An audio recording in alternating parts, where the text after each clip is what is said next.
Mmoja wa wazee, Mzee Fumo, alikiri kuwa alikuwa mmoja wa waliomficha Kitonga asijue ukweli wa ukoo wake. Alisema roho yake imekamatwa kati ya mapenzi na kisasi. Ipo hai kwa sababu hakuna aliyeomba msamaha kwa ajili yake. Siku moja, wageni walifika Lumbeta, wachungaji wa kiroho kutoka mji wa mbali, wakiwa na lengo la kutakasa kijiji. Walijenga hema la maombi katikati ya kijiji. Wakaanza kupiga mbiu na kufukuza mapepo. Lakini siku ya tatu, jambo la kutisha lilitokea.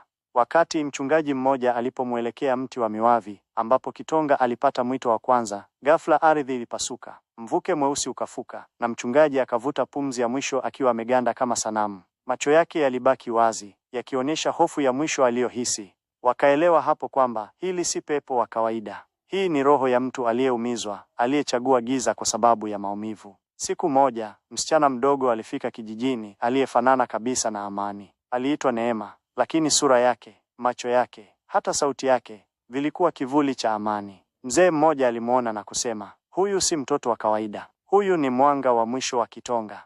Neema alilelewa na mama mmoja mjane, lakini kila alipokuwa peke yake, alikuwa anaongea na sauti isiyoonekana. Alisema mara kwa mara, ananilinda. Hata kama